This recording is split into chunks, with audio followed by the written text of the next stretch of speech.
Ubukene bw'ibikoresho vyo gutekeramwo ibihungurirwa mu Burundi ni kimwe mu ngorane urwaruka rwitunganiriza imirimo ruhura nazo. Ivyo bikoresho biva mu bihugu vyo hanze bigashika bizimvye, bigatuma rero n'ibidandazwa bitekeyemwo bica bizimba mu gihe ubushobozi bw'abasomyi b'Abarundi atari ikirenga. Ibi rero bikaba ibishikirizwa na Moise Iyamuremye, umuyobozi nshingwabikorwa mw'ishirahamwe Setejebu. Ni mu kiganiro rero n'abamenyeshamakuru, reka tumwumvirize kuko hari n'ibindi bitari bike ashikiriza. Uno musi tukaba twabatumyeko kugira ngo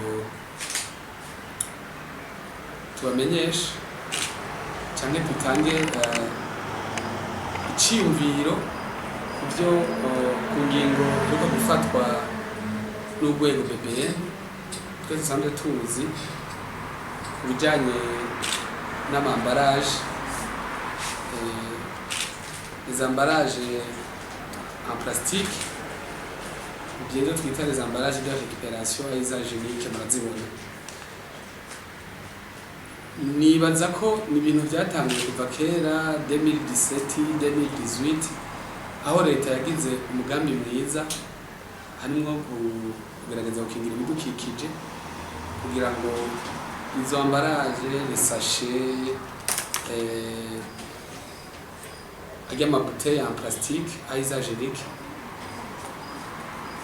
aho leta yaparvenye no gushiraho décret bikuye muri 2018 le 8 août 2018, aho leta yabuza sihra gukora izo emballage, kuzidandaza mbere no kuzitekeramwo les produits.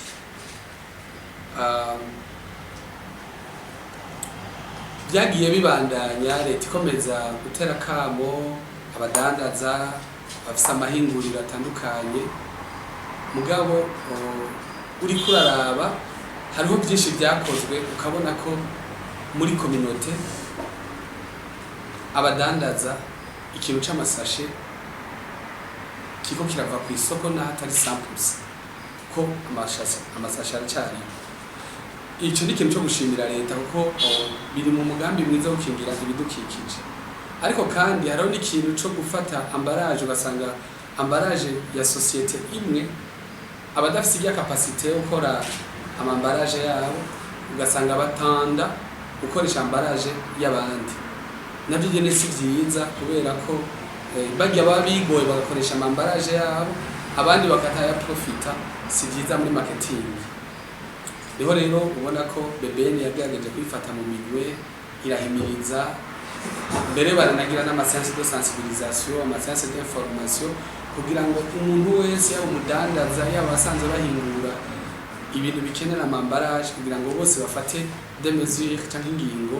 zishobora gutuma umuntu wese ashobora kugira ambaraje yiwiwe. Twebwe rero turi hano kugira ngo dutera kamo leta kandi tunayishimire ubwo bwigoro maze kugira, mbere tunashimire na BBN ukuntu yagenda ibigira ku ma etape atandukanye. Ariko twebwe nk'ishirahamwe ry'urwaruka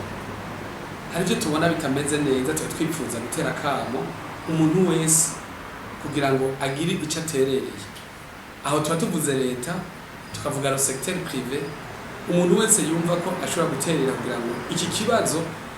tugitorere umuti, na cane cane urwaruka tugwimvirako. Aha naho cyo twovuga nuko abajene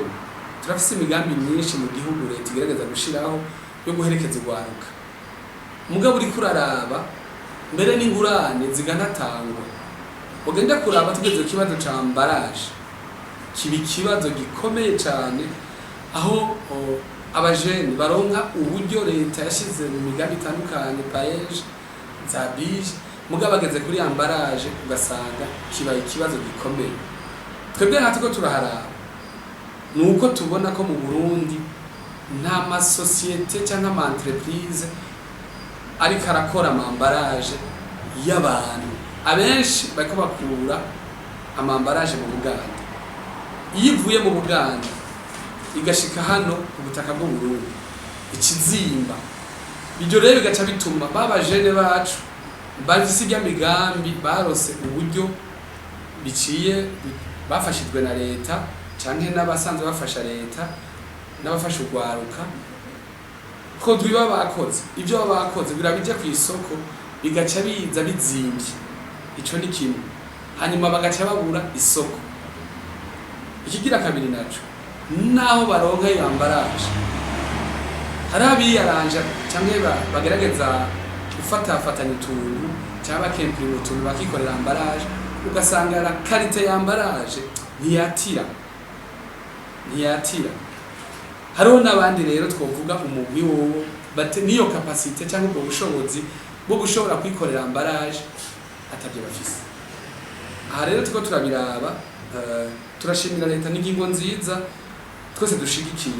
nk'ishirahamwe ryo Rwaruka mugabo ico duhimiriza leta tugahimiriza mbere secteur privé harakwiye kuba aba-investisseurs que ça soit le secteur privé que ça soit le gouvernement itegeza gufata ingingo kugira ngo iki gisata bagifate mu minwe kugira ngo ugwaruka amaproduit yabo ashobore kuja ku isoko ku giciro ciza ariko kandi afise n'ishusho nziza kuko nababwiye ko amambaraje menshi tuko tuyakura mu Buganda ariko turatera akamo leta kugira ngo habe ukorosha korohereza nabo bantu bifuza les investisseurs bifuza kuza kwinvestisa muri kino kintu kugira ngo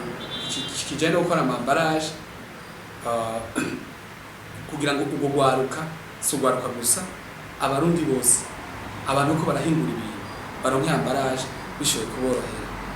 nico twabatumye ko no munsi kugira ngo ijyo ry'Rwaruka rishike kuri hari amaproduit menshi adafise amambaraje menshi cyane nivyo bumva ko BBN igerageza kwamba iri ku isoko babuza abantu bakora amamesa abantu bakora amaji abakora ibintu bitandukanye bagerageza ko ufata icupa gihingurire bakagerageza kuza barashiramo ijya ni kubera badashoboye kwikorera ambaraje ariko hamwe hoza abantu les investisseurs abashira imitahe muri ico gisata turizera ko cyane badashobora guhomba ntibashobora guhomba na kare aha mu Burundi ndazi ko nazijya matière première dushobora ko ziba mu Buganda aha mu Burundi ndazi ko zihari tubuze abantu bashobora gushira imitahe muri ico gisata twarabonye ko BBN yavuze ko iri ahantu atakte n'amashira hamwe atandukanye kugira ngo bashobore gukora ayo mambaraje amambaraje ni menshi bivana na produit y'umuntu mugabo ndabizi ko umuntu yoza akabishira mu mitahe ndashobora guhomba mbere turahamagarira nabo bo baravuganye na BBN kugira ngo bagerageze babikore babishire mu ngiro hakiri kare kuko iminsi yaciye simike point de presse yayigize muri mois de mars muri mai vers la fin du mois de mai umva meza tutagira jemu tutarabona les résultats nibaza ko birakenewe cyane kuko hariho benshi bakibikeneye ariko kandi twebwe tugomba cyane les investisseurs étrangers twe dutera kamo abarundi twebwe nyene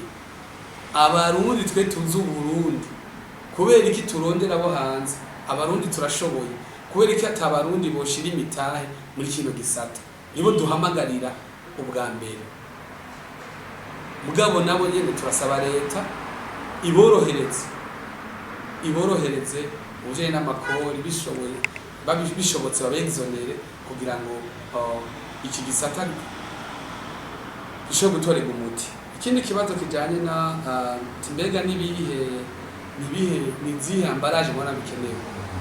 nagira mbanze gushima kwanza kuko ikintu cy'amasashi